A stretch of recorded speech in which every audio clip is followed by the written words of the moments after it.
రాజకీయ సంక్షోభం తలెత్తిన బంగ్లాదేశ్లో తాత్కాలిక ప్రభుత్వానికి మహమ్మద్ యూనస్ నేతృత్వం వహించబోతున్నారు. ఆయన నోబెల్ శాంతి పురస్కార గ్రహీత. ప్రధానిగా ఉన్న షేక్ హసీనా వైదోల్ కలిసి రావడంతో అధ్యక్షుడు మొహమ్మద్ షహబుద్దీన్ నిన్న పార్లమెంట్ను రద్దు చేశారు.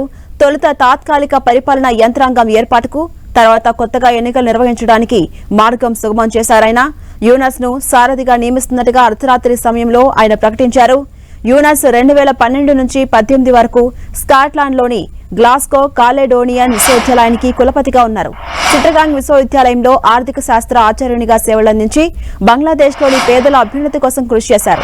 చిట్టగాంగ్లో 1940లో జన్మించిన ఆయన ఓ సామాజిక కార్యకర్త, బ్యాంకర్, ఆర్థికవేత్త.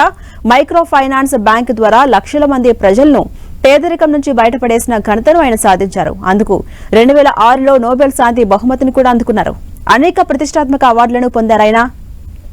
ఇక పార్లమెంట్ను రద్దు చేయాలన్నది బంగ్లాదేశ్లో ఉద్యమకారుల ప్రధాన డిమాండ్ కాగా, తాత్కాలిక ప్రభుత్వ సారథి పేరును వాళ్లే ప్రతిపాదించారు. సైనిక సర్కార్ను, సైన్య మద్దతు ఉండే మరేదైనా సర్కారును అంగీకరించేది లేదని క్లారిటీ ఇచ్చారు.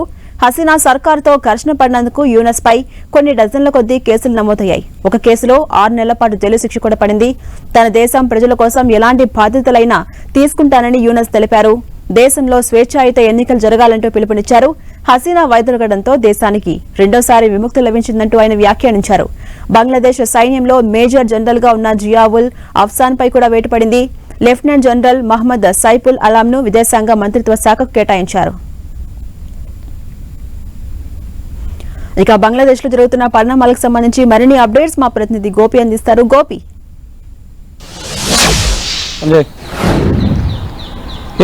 బంగ్లాదేశ్ లో ప్రస్తుతం రాజకీయపరమైన అనిశ్చితి తొలగి కొత్త ముఖ్యంగా పరిపాలనా పరంగా అలాగే ఎన్నికలు జరిగే ప్రక్రియకు శ్రీకారం మొదలైందని చెప్పాలి. అక్కడ నోబెల్ అవార్డు గ్రహీత మొహమ్మద్ యూనిస్ నేతృత్వంలో మధ్యంతర ప్రభుత్వం ఏర్పాటుకి మార్గాన్ని సుగమం చేశారు మొహమ్మద్ షహబుద్దీన్.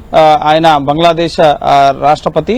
సో అక్కడ మొదట తాత్కాలిక ప్రభుత్వ పరిపాలనా యంత్రాంగం ఏర్పాటుకు, ఆ తర్వాత ఆ పరిస్థితులు సర్దిమణిగాక ఎన్నికల ప్రక్రియకు ఆయన అంగీకారం తెలపడం జరిగింది. నిన్న ఆవామీ లీగ్ ప్రభుత్వాన్ని అక్కడ రాష్ట్రపతి షహబుద్దీన్ రద్దు చేయడం జరిగింది.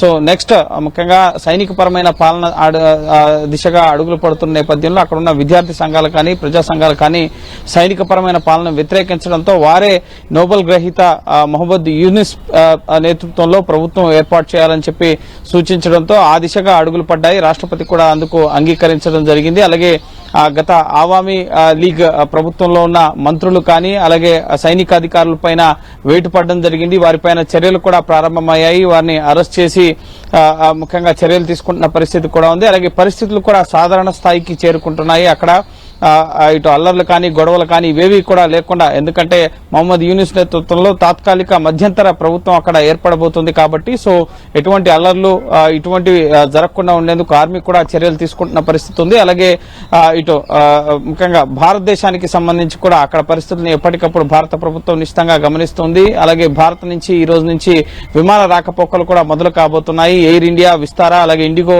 తమ విమాన సర్వీసుల్ని నడపబోతోంది. ఎయిర్ ఇండియా ముఖ్యంగా ప్రతిరోజు కూడా 2 విమాన సర్వీసులను ఢాకాకు నడుపుతుంది.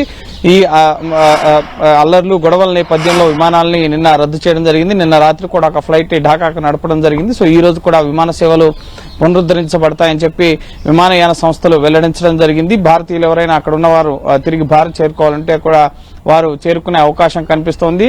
ఇటు షేక్ హసీనా భారత్ లోనే ఉంటారా లేక ఇతర దేశాలకు వెళ్తారా అన్న అంశానికి సంబంధించి ఇంకా ఆమె నిర్ణయాన్ని భారత ప్రభుత్వానికి ఆవిడ వెల్లడించలేదు. ఇక్కడే ఆవిడ భారత్ లోనే ఒక సేఫ్ హౌస్ లో భారత కమాండర్స్ భద్రతలో షేక్ హసీనా ఉండడం జరిగింది. సో ఆవిడ కార్యాచరణ ఏంటి అనే అంశానికి సంబంధించి కూడా ఈ రోజు స్పష్టత వచ్చే అవకాశం ఉంది.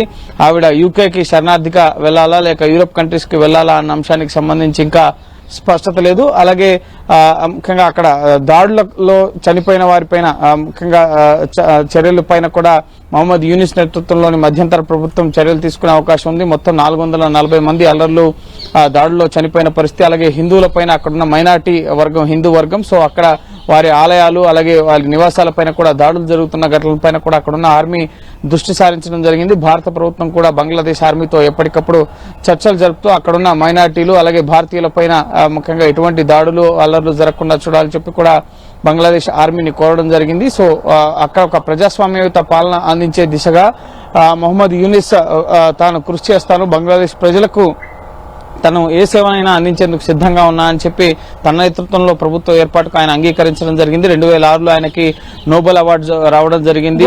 ముఖ్యంగా ఆర్థికవేత్తగా అలాగే ప్రొఫెసర్ గా అనేక సేవల్ని ఆయన అందించడం జరిగింది బంగ్లాదేశ్ కి. బంగ్లాదేశ్ ప్రజానికం పేదరికం నుంచి బయటపడడానికి స్మాల్ స్కీమ్స్ ఇన్వెస్ట్మెంట్స్ ముఖ్యంగా అనేక సంస్కరణలను తీసుకొచ్చిన వ్యక్తి. సో అటువంటి వ్యక్తి నేతృత్వంలో బంగ్లాదేశ్ లో పరిస్థితులు మారుతాయని కూడా బంగ్లాదేశ్ ప్రజలు ఆశిస్తున్న పరిస్థితి ఉంది. సో ప్రస్తుతం అర్లలు గొడవలు సద్దుమణిగి సాధారణ పరిస్థితులు నెలకొనే పరిస్థితి అయితే ప్రస్తుతం బంగ్లాదేశ్ లో నెలకొంది. Right, thank you Gopi.